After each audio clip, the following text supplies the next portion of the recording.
So the food thing, the respect Like what do you thing. mean? Yeah, I that mean, is very, very important, you, though. you Thank you for that. when you're out in public and maybe he's not there, you want to Mm-hmm. be respectful of the family name. The expression on Raven's face had me on the floor rolling around because I remember saying this a while back in one of my reviews and actually felt bad for saying it because I felt like I was stereotyping.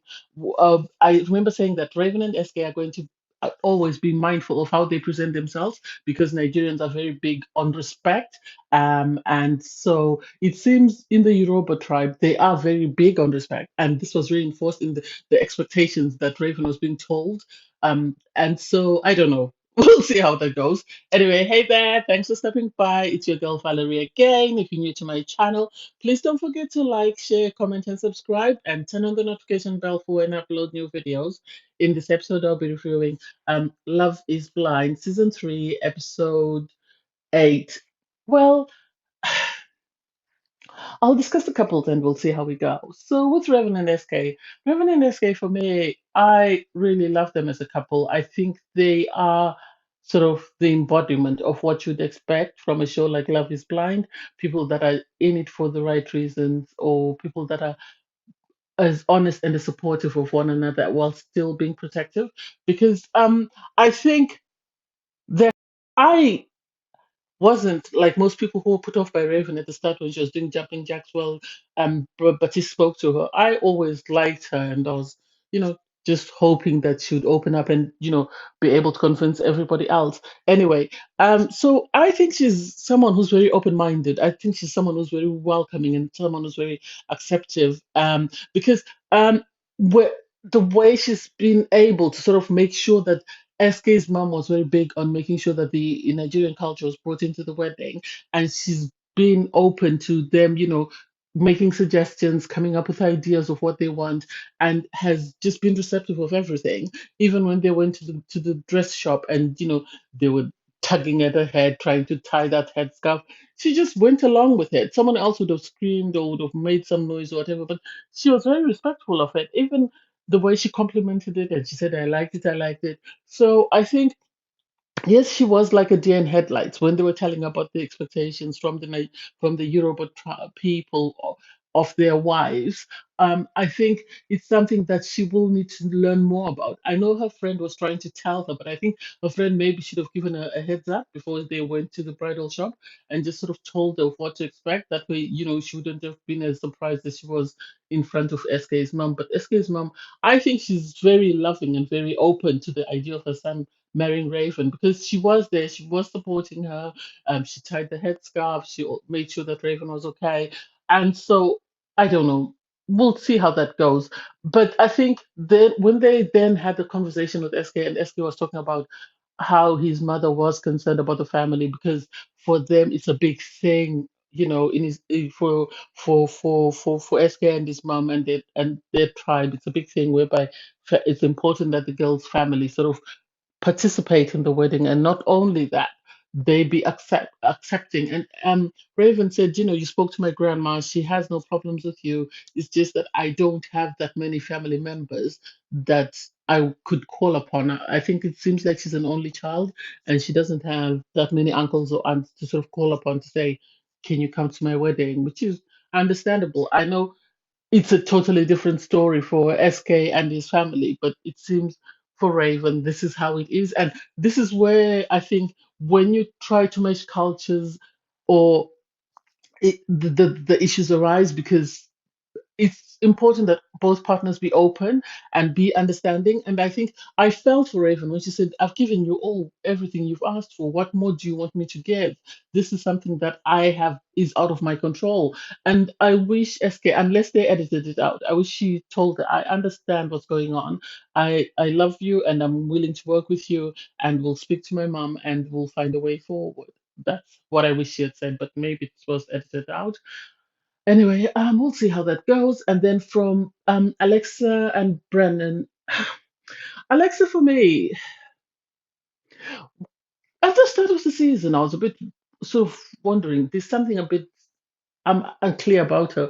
Well, it turns out she seems like she's someone who comes from a lot of money. She seems like someone who's, used to a certain way of lifestyle. She decided to introduce her friends to Brennan, and it was, hmm, it's, I don't know. Those are her friends, yes, but Brennan was like a deer in headlights because you could tell they were a bit too much for him. And the fact that one of his friends said, "Oh, I thought he was one of the camera crew," and it's like, what do you mean?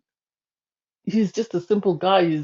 You know, he's falling in love with your friend. It's not like, you're saying your friend is Naomi Campbell, she's a supermodel, and she suddenly found herself with one of the cleaners on set. I didn't appreciate that remark. I'm sorry.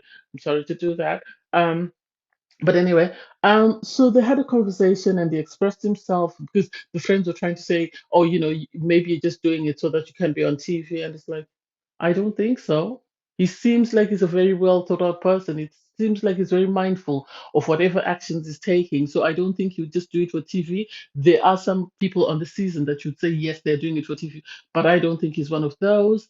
Anyway, and then Matt and Colleen met up with Matt's friends and they were having a conversation. I think Matt's friends just wanted to meet Colleen and get to know her. So Colleen brought up the incident about Matt, packing his bags and wanting to leave. And you could see Matt wasn't happy with that.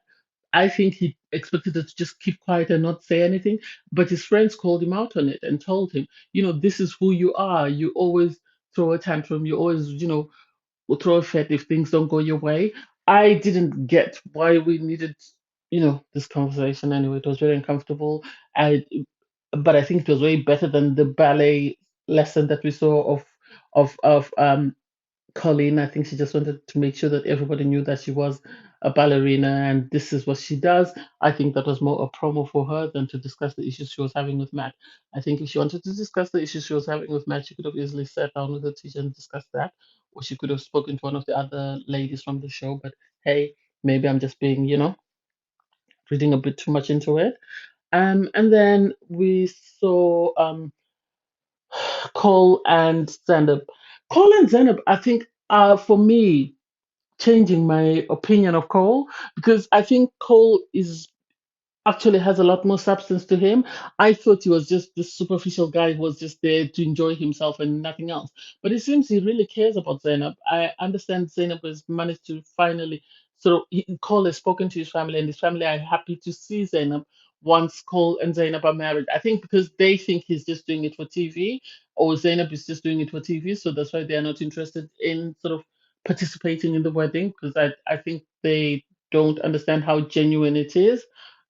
So Zainab was okay with that. They seem to be in a good place. They have spoken for some. They have sort of been able to iron out their issues, which Zainab addressed, and so they locked one of those love locks on the bridge. Um, I don't know. We'll see. I really felt sorry for Zainab when she was crying because both her parents are deceased, and she had to try her bridal dress. And so her stepmom went with her. I wish they had acknowledged, or Zainab had thanked her for at least being there and supporting her through this process, knowing that both her parents were not there, but I didn't hear that bit. Um, I don't know. I think I'm actually beginning to believe that Cole and Zainab could actually have a happy marriage if they can compromise, if Cole can be a bit more serious and Zainab can stop being a bit too uptight, the two of them can actually make it work. And then Baptiste and um, Nancy. Baptiste and Nancy are a difficult one for me because Baptiste for me is just there for TV. I think Baptiste was there and he wanted to find one of the hottest girls, and when it turns out he hadn't, he's now there for TV and is doing and saying anything just to make sure that he stays on TV and to make sure that Nancy goes along with him. So they had a conversation. And they were able to say, "Oh, we've managed to sort out our issues." But is sort of blaming the fact that he found out about her boyfriend, he found out about her properties and her beliefs about abortion, and that sort of put him in a loop, and he couldn't sort of he was trying to process that, and it's like, so what was the outcome of that? This is what I would have wanted to know. What was the outcome of you having processed all that? Because Nancy's views on abortion are still going to be the same. The boyfriend is still going to be that a part of her life because of the properties that they own, and she's still going to have all these investments. So what is the resolution? What is the way forward from that? That is what I would have wanted to know. Yeah, they seem to be in a happy place, but his sister was saying, when they were trying this his suits, and she was saying, we as a family are supporting you. Whatever you want is what we want. We want you to be happy, so we are here. We're here to support you. And it's like all of you are dancing around the main issue that you said you had with Nancy, which was the abortion issue. What are you going to say about that? What is the way forward? Because just because you're marrying Nancy doesn't mean that that goes away. Nancy still has those beliefs. You still have your beliefs. The two of you need to come to sort of a compromise of what is the way forward before you start going any further, saying, "Oh, we're now better, we're happy, we're going for dance lessons." I think I've managed to resolve. What have you resolved, and what is the resolution? Would be my question. But anyway, I digress. Thanks guys for watching. Please don't forget to like, share, comment, and subscribe. Bye everyone.